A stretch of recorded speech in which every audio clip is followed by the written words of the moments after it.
Boa noite. Se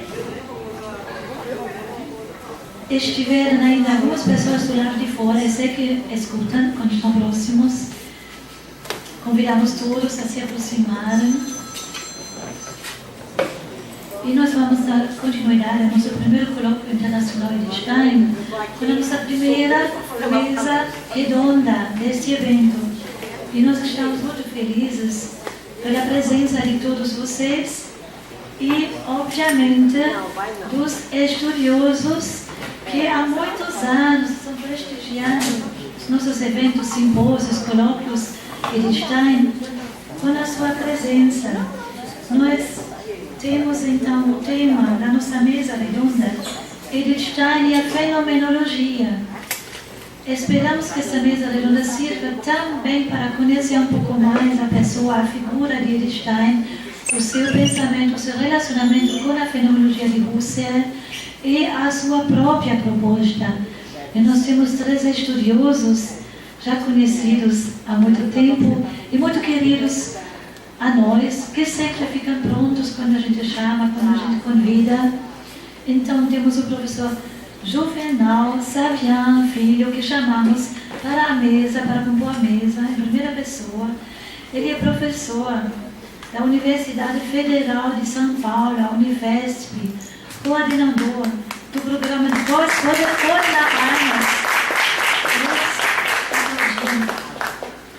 coordenador do programa de pós-graduação em filosofia da Univesp, pesquisador e professor titular do pensamento medieval e das relações desse pensamento com a fenomenologia. Nós temos, em segundo lugar, o professor Dr. Gifranco Lucena dos Santos, da UFRB, pesquisador do pensamento fenomenológico e hermenêutico e das relações críticas entre o pensamento de Edith Stein e o pensamento de Martin Heidegger. Muito obrigado também, obrigada por ter vindo, por não ter poupado os sacrifícios de estar aqui, não? Apesar das situações particulares que todos nós temos. Em terceiro lugar, nós agradecemos a presença da professora, doutora Marli Soares Carvalho. Ela é professora titular da Universidade Estadual do Ceará e colaboradora da Faculdade Católica no curso de Filosofia. É pesquisadora em Hegel, em Eric Weil, Allen Edith Stein, atua nas áreas de filosofia, teologia e pedagogia. Então, eu cedo logo a palavra para os nossos 3 professores que vão falar. Cada um vai ter a sua palestra, a sua relação, la sua relazione, que é em italiano, mas vai ter a sua conferência de mesa redonda e a gente vai juntar as perguntas no final. Então, não vamos interromper, acredito que seja melhor assim, juntar as perguntas para o final da mesa redonda, ou seja, vocês podem anotar eventuais perguntas para não esquecer. Então, passo a palavra para o professor Juvenal.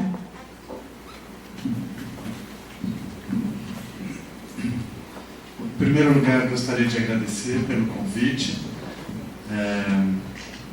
para participar dessa mesa redonda, para participar do evento. Amanhã eu também dou uma palestra, na verdade vai ser uma aula. E gostaria de começar falando da minha grande alegria por esse evento, que é um encontro, na verdade, de amigos e de novos amigos do pensamento de Edith Stein.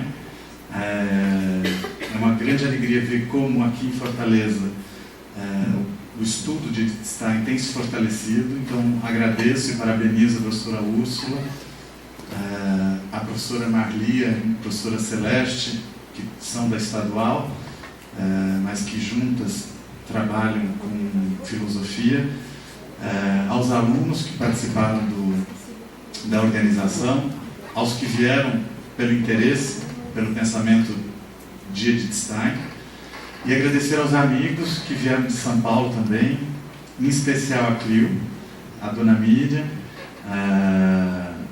ao Francesco, nem preciso dizer, porque é uma presença formidável entre nós. Eu brinco às vezes com a Clio que quando eu convidei o Francesco para vir ao Brasil pela primeira vez, eu não fazia ideia das consequências que esse convite teria, né? E vai piorar, né? É um furacão. Eu o convidei há uns 2 anos atrás porque eu conheci a tese de doutorado dele sobre Edith Stein e Duns Scoto.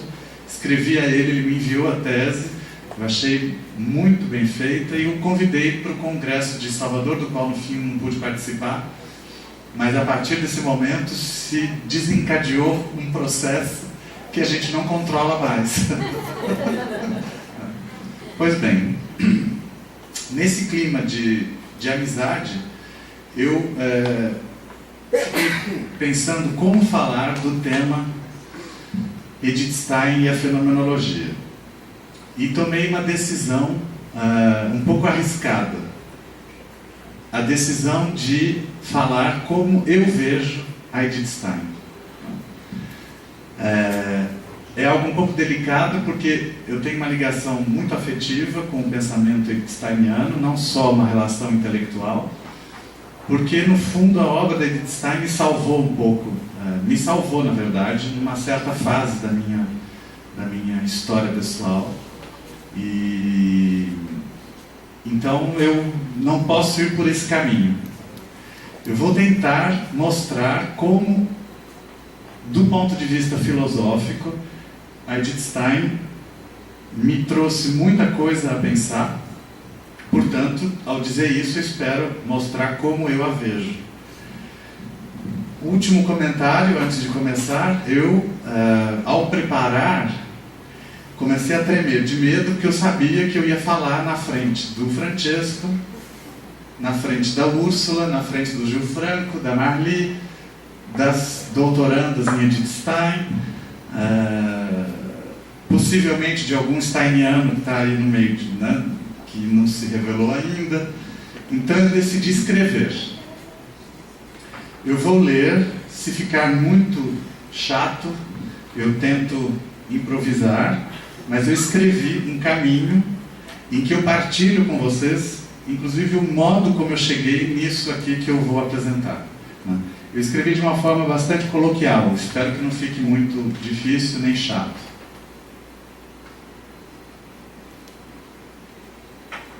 Para falar sobre o tema Edith Stein e a fenomenologia, diferentes caminhos poderiam ser tomados.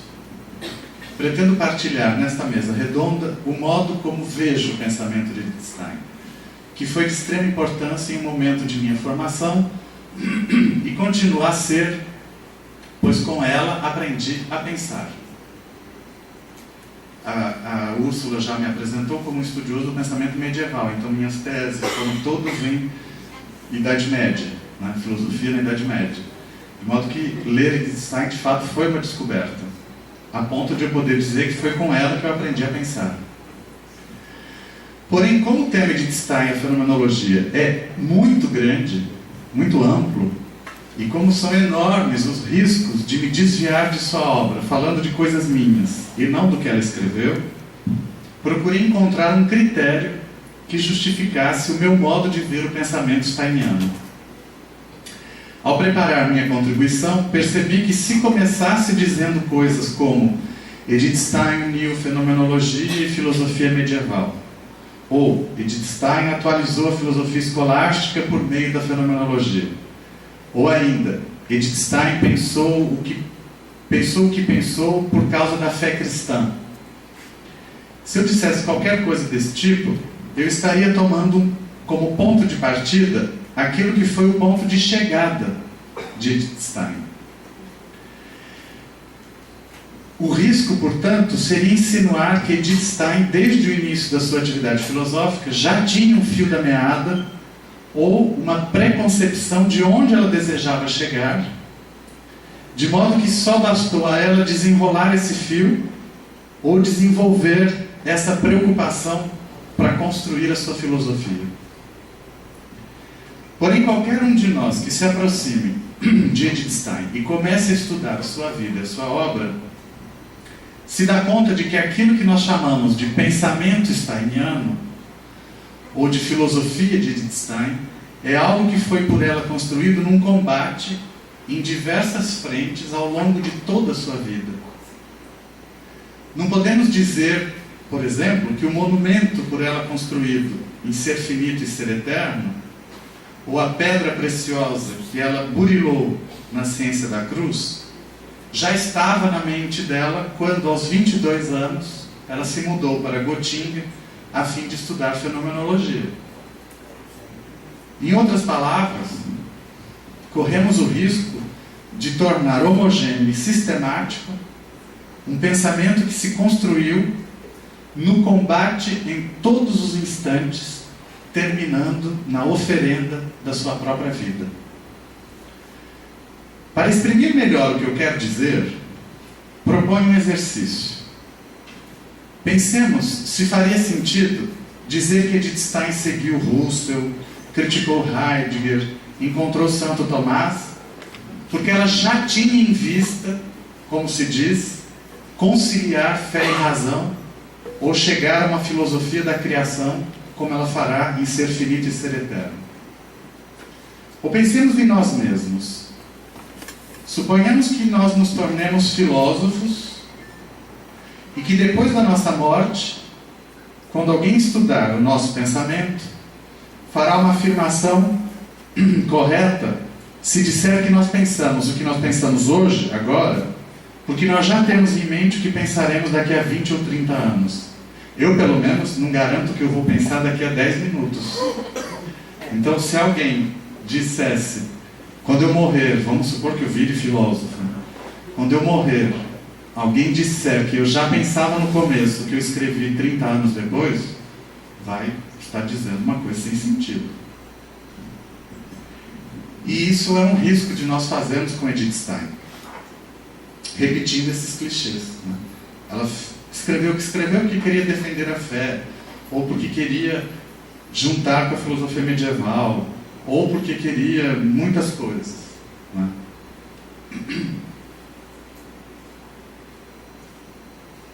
Então, fazendo esse exercício comigo mesmo, percebi que se há uma coisa constante na vida filosófica de Edith Stein, essa coisa foi o que ela mesma chamou de desejo da verdade. Ela não entrou na fenomenologia porque era uma novidade, mas porque a fenomenologia fazia sentido para ela. Quem começa a estudar a vida de Edith Stein vê que ela iniciou os estudos por história, psicologia e germanística, quer dizer, estudo da cultura alemã, né? Da cultura germânica, melhor dizendo. E da história, psicologia e germanística, ela começou a ter uma série de questões que ninguém conseguia responder, nem ela mesma conseguia encontrar respostas, mas ela começou a se interessar por isso que ela tinha ouvido falar, que se chamava fenomenologia, que era o estudo de um professor chamado Russell, que tinha publicado já algumas obras, mas principalmente uma central, né, no início, e ela decide mudar, deixar a família, ela se muda para assistir às aulas desse professor, e ela lá, digamos, encontra, como ela diz, a primeira, com o Russell, ela tem um primeiro encontro com a verdade, digamos assim. Por outro lado, ela não criticou Heidegger porque simplesmente discordava dele ou porque ele não tinha fé. Mas ela o critica porque o pensamento heideggeriano lhe parecia insuficiente para exprimir a experiência humana. Ao refletir sobre isso, me dei conta de que acabava de encontrar um critério para falar sobre o tema de Stein e fenomenologia. Esse critério consiste em seguir na própria obra de Edith Stein, as indicações que ela mesma dá para explicar o seu percurso. Mas aqui, todo cuidado é pouco, porque nós corremos o risco de falar de busca da verdade e projetar, mais uma vez, na Edith Stein, a nossa visão da verdade. Então, por exemplo, se a gente colocar um V maiúsculo nessa palavra, verdade, e dizer que, se a gente disser que desde o início ela já sabia a verdade que ela queria encontrar, essa filosofia fica meio barata demais, né? Uma filosofia que já parte de uma conclusão e depois só se esforça para provar a conclusão, é uma filosofia bem barata, porque é fácil de a gente saber o caminho, criar o caminho daquilo que quer provar, e por outro lado é uma filosofia que não exige muito esforço, né? Eu já sei a conclusão, é só encontrar um jeito de provar. E aí fica com a aparência de uma grande filosofia, mas é uma filosofia bem frágil, porque é autoritária, não se explica, né? Então a gente não pode dizer, por exemplo, que ela já queria um encontro com Deus no início. Inclusive porque ela mesma se dizia agnóstica quando ela começou, né? 99% dos livros que apresentam Edith Stein dizem isso. Ela sempre quis um encontro com Deus, etc. Eu diria que é possível fazer essa afirmação olhando para Edith Stein de trás para frente. Começando dos últimos livros dela e chegando até o primeiro, a gente pode dizer, no fundo, que ela buscava era Deus. Ela mesma diz isso, que no limite, a busca de todo ser humano é por Deus. Só não sei o que está por trás dessa palavra Deus. Isso é um outro debate, né? Pode ser a verdade, pode ser o absoluto, pode ser uma série de coisas, né? Na Edith isso tem um sentido bastante preciso, claro. Mas que só ficou claro depois de uma fase da vida dela, né? E nas obras isso transparece bem nas últimas, não exatamente nas primeiras. Então eu não posso dizer que ela desde o início já buscava Deus. Ela disse que ela tinha um desejo de verdade. E verdade aqui nós poderíamos, usando uma palavra mais, digamos, fácil de entender, significa objetividade, clareza no pensamento, nos conceitos, na articulação. Isso ela buscava, né? Botar um V maiúsculo e já transformar a verdade em Deus é o mesmo equívoco que eu já percebi quando eu mesmo estava tentando dizer, mas afinal, como é que eu vejo Edith Stein? Qualquer coisa que eu usasse, qualquer etiqueta que eu desse, a fenomenóloga que juntou com filosofia medieval, a filósofa que tinha fé, nada disso mostrava a história do pensamento da Edith, mas já falava, insinuava que desde o início ela sabia o que queria provar. Então, nós estamos no mesmo risco aqui, né? Não posso botar um V maiúsculo logo nessa verdade. Tem que mostrar como é que ela falava da verdade e aonde isso a levou. De modo que, resumindo, quando eu digo que o que a movia era um desejo de verdade, o que eu quero dizer é que ela tinha um desejo de objetividade, de clareza, né? Do pensamento. Ela não tinha medo de dizer que o pensamento é bom, que ele pode afirmar coisas sobre o mundo, né? Ela sabia que isso não era muito fácil, mas ela tinha esse desejo, né? A única maneira, então, que me parece coerente para entender o desejo de verdade é interpretá-lo como um desejo de objetividade ou de clareza, que fez Edith Stein estudar a fenomenologia e dar os passos que ela deu.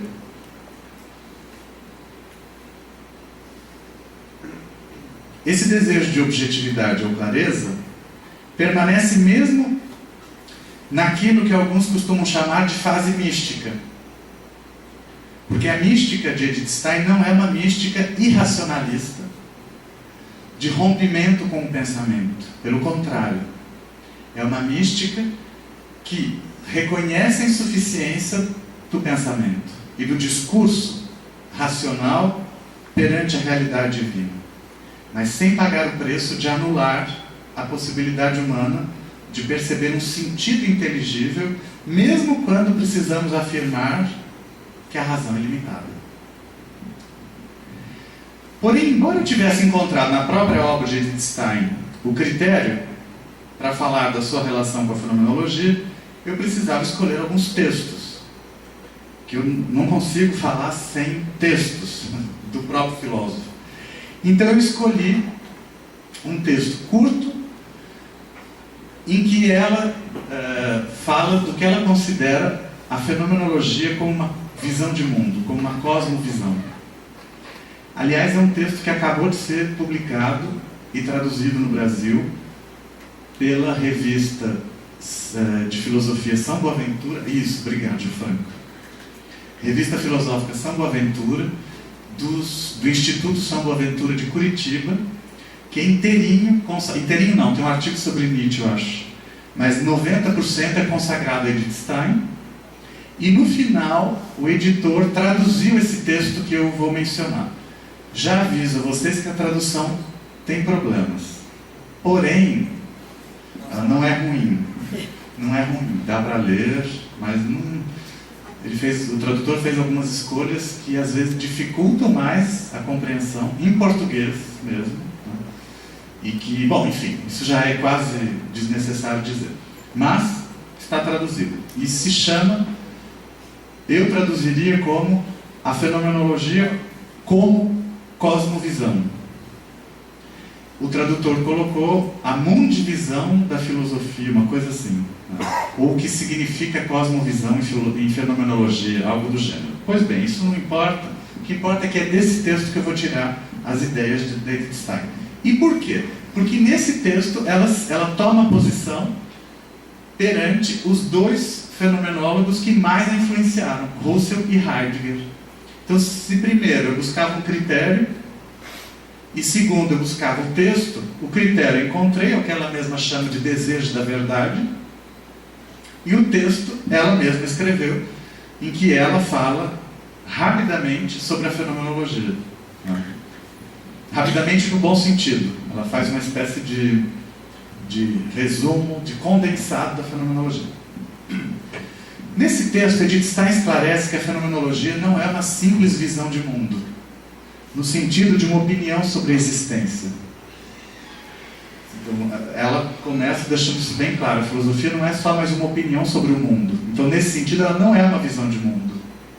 A fenomenologia procura encontrar os fundamentos de toda e qualquer visão de mundo. O que é diferente. Então, ela mesma deixa bem claro isso. Nas nossas visões de mundo, nós usamos elementos científicos, artísticos, filosóficos, religiosos, literários. E se a fenomenologia fosse só mais uma opinião sobre o mundo, ela então entraria nesse rol. Assim como a literatura, assim como a filosofia, assim como a psicologia, assim como as artes, assim como a religião. Mas não é isso que a fenomenologia faz. O que ela faz é entender, esclarecer aquilo que é pressuposto por todas essas áreas da experiência humana que são usadas nas visões de mundo.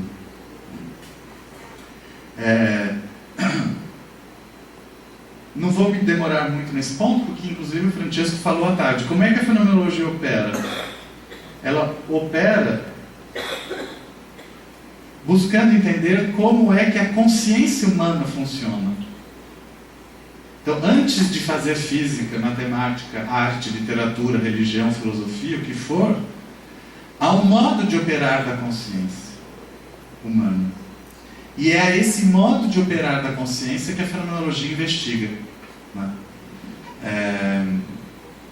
Ela começa exatamente analisando as palavras, como dizia o Francesco à tarde. Mas, entendendo o sentido das palavras, a fenomenologia ultrapassa as próprias palavras e chega àquilo que se chama de unidades de sentido.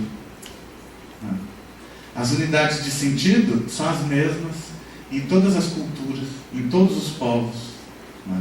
É claro que às vezes falar de uma coisa numa cultura que não é muito usada em outra é difícil, mas com alguma comparação, algum exercício nós conseguimos fazer isso, né?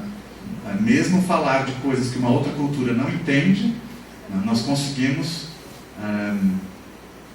falar partindo de coisas que eles entendem. Como há muitas pessoas ligadas ao contexto religioso aqui, nós podemos imaginar, por exemplo, o que os portugueses e espanhóis não sofreram para falar da fé cristã, por exemplo, quando chegaram aqui na América Latina, né? Para os indígenas. Falar de um Deus que mora num lugar que não é exatamente um lugar, né? E que ele exatamente não era como eles, que não tinha um corpo, ele é uma coisa que não tem corpo, né? Que não está na natureza, mas também não está fora da natureza, e que ele depois manda o filho, mas na verdade o filho é igual a ele, e o filho morre na cruz e é um Deus que morre. Muito parecido, aliás, com os gregos que ouviram Paulo falando no Areópago, né? Os gregos não tinham exatamente essa visão de um Deus transcendente que se encarna, depois morre, depois sai do reino dos mortos. Então, imaginem a ginástica mental que essas pessoas tiveram que fazer para que os indígenas entendessem a mensagem cristã, para que os gregos entendessem a mensagem cristã. Ora, e entenderam que muitos indígenas se converteram. Muitos se converteram porque ou convertiam ou morriam. A gente sabe desse lado da história também. Mas muitos se converteram sinceramente, porque acreditaram naquilo. Se acreditaram que entenderam. Se entenderam, mesmo sem ter o conceito que os portugueses e espanhóis usavam, é porque, com base em coisas que eles conheciam, os portugueses e espanhóis conseguiram exprimir aquilo que ainda não circulava na cultura indígena. De modo que esse é um trabalho, digamos, que interessa ao fenomenólogo. Entender não tanto as palavras, mas as unidades de sentido que são expressas pelas palavras, em todas as línguas. Há todo um debate se é a cultura que faz isso, se é a natureza. Aqui não dá para entrar nesses detalhes.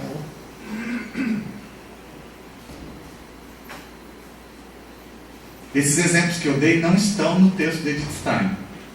Porém, ela fala claramente que a fenomenologia começa por uma exploração das palavras para chegar nas unidades de sentido, né, que o Russell chamava de essências, e que representava, naquele contexto em que o Russell escrevia, um alívio na filosofia, um sopro de vento novo, porque a filosofia estava perdida entre, de um lado, o racionalismo, de outro, o empirismo, e de outro, o transcendentalismo, no sentido de que nós só conhecemos aquilo que nós podemos conhecer das coisas, mas não conhecemos as coisas mesmas.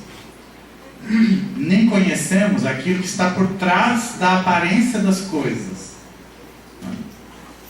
Os filósofos viviam, no fim do século XIX, um certo pessimismo com relação às capacidades da razão, às possibilidades da razão para investigar o mundo, né? Sobretudo porque havia uma espécie de tendência a seguir o pensamento kantiano. Mesmo os que criticavam acabavam tomando essa postura. Nós não sabemos nada sobre a essência do mundo. Nós só sabemos aquilo que nós vemos no mundo. Quando o Russell começa a falar das unidades de sentido, os filósofos encontram nele uma espécie de esperança. Porque ele mostra, na verdade, que essa problemática é uma problemática falsa. Ao analisar o modo como as coisas se apresentam para a minha consciência, por meio dessas unidades de sentido, eu não preciso me preocupar se tem uma coisa em si escondida atrás das coisas, se eu só conheço a aparência delas. As coisas têm um modo de ser e de aparecer. É isso que eu capto. Ficar preocupado se atrás das coisas tem uma coisa em si, e que, na verdade, não dá para conhecer a coisa em si, eu só conheço a aparência das coisas, isso é uma falsa problemática. Quando os filósofos encontraram Russell falando disso, de modo que ele mesmo falava, a fenomenologia é uma volta para as coisas mesmas. Não é acreditar que esse copo está na minha frente ingenuamente, mas é saber que o que eu chamo de copo é o que eu percebo como esse objeto. Se o copo tem uma essência por trás do copo, chamado de coisa em si, isso não interessa, na verdade, isso nada me leva a dizer isso.